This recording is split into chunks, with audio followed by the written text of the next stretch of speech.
غلط ہے, اس میں اختلاف رائے کی گنجائش ہے ہی نہیں. تو جو ایسا فیصلہ جس میں اختلاف رائے کی کوئی تک بنتا ہی نہیں ہے, گنجائش ہی نہیں ہے, وہاں یا گورنمنٹ شراب کو حلال کر دے, وہ تھوڑی ہوگا. اسی طرح گورنمنٹ نے جو 4 شادیوں پہ پابندی لگائی ہے, تو یہ پابندی شریعت میں کیا ہے؟ کالعدم ہے. آپ چھپ کے کر سکتے ہو, چھپ کے نکاح کرو, تو یہ بالکل جائز ہے. تو یہ کیونکہ قرآن میں صاف لکھا ہوا ہے, تو یہ اختلافی مسئلہ تھوڑی ہے. وہ الگ بات ہے کہ اس کے بعد اختلافی مسائل ہی شروع ہوں گے. 4 شادیاں کرنا اسلام میں بالاتفاق جائز ہے, لیکن یہ ایسا اتفاق ہے کہ جیسے ہی کرو گے اختلافات شروع ہے. بعض اتفاقی مسائل میں اختلافات بہت ہیں.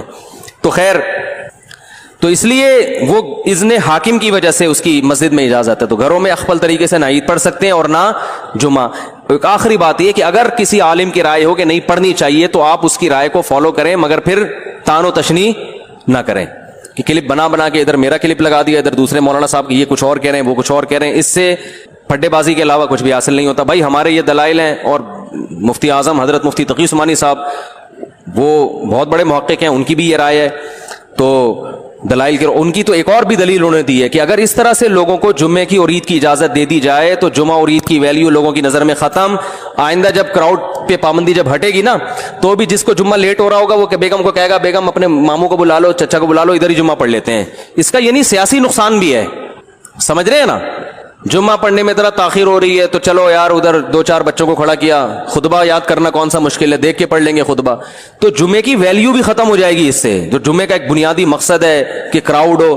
ویسے ہی 1.5 اینٹ کی مسجدیں ہمارے ہاں ہول سیل کے حساب سے بن رہی ہیں. تو جب اس طرح ہر گھر میں شروع ہو جائے گا, تو وہ بھی ہوگا کہ یار آج تھوڑا لیٹ ہو گئے. شروع میں تو یہ ہوگا کہ آج تھوڑا لیٹ ہو گئے, تو ہم گھر میں ہی پڑھ لیں گے. اس کے بعد یہ ہوگا کہ لیٹ نہیں بھی ہو, تو ہم جب گھر میں ہو رہا ہے تو یہ مولانا صاحب کی تقریر جا کے کیوں سنیں, ان کے منہ سے خطبہ کیوں سنیں. ویسے بھی مولانا صاحب سے مسجد میں نمازیوں کو اختلافات تو ہوتے ہیں نا. ابھی تو مجبور ہیں کہ یار جیسے مرضی ہیں جمعہ پڑھنا ہے, جا کے کیا کریں, بعد میں جا کے جو مرضی کر لیں. لیکن جب ذرا سے اختلاف ہوں گے, مولانا صاحب ہر جمعے میں 4 شادیوں پہ بات کرتے ہیں, لہذا ہم اپنا جمعہ الگ پڑھائیں گے, تو یہ شروع ہو جائے گا حساب کتاب. ٹھیک ہے نا, ذرا سے اختلاف پہ. ابھی پابندی ہے بھائی, نہیں ہو سکتا, جس نے آنا ہے مسجد آئے, نہیں تو بس ختم. تو یہ مفتی تقی عثمانی صاحب دامت برکاتہم کی رائے یہ ہے کہ یہ سیاستاً بھی کیا ہے, نقصان دہ ہے. لیکن پھر بھی اگر کسی عالم کی رائے ہے, وہ مصر ہے کہ نہیں گھر میں, تو کوئی ان عالم کو فالو کرتا ہے تو ٹھیک ہے. لیکن ایک تو علماء کا احترام کریں, ایک دوسرے پہ کیچڑ نہ اچھالیں. اگر کوئی عالم یہ کہتے ہیں نہیں گھر میں عید پڑھ سکتے ہیں, جمعہ پڑھ سکتے ہیں, تو بہرحال وہ عالم ہے تو قابل احترام ہے. آپ ان کی رائے سے اگر اختلاف کرتے ہیں تو بھی قابل احترام, اتفاق کرتے ہیں تو بھی قابل احترام. یہ اتنا بڑا مسئلہ نہیں ہے گھر میں جمعہ یا نہ ہونا یا ہونا. لیکن علماء کی شان میں گستاخیاں یا بد کلامیاں یا یہ اس طرح کی چیزیں, یہ زیادہ ہیڈیک ہے, تو یہ صحیح نہیں ہے. اللہ تعالیٰ سمجھنے کی عمل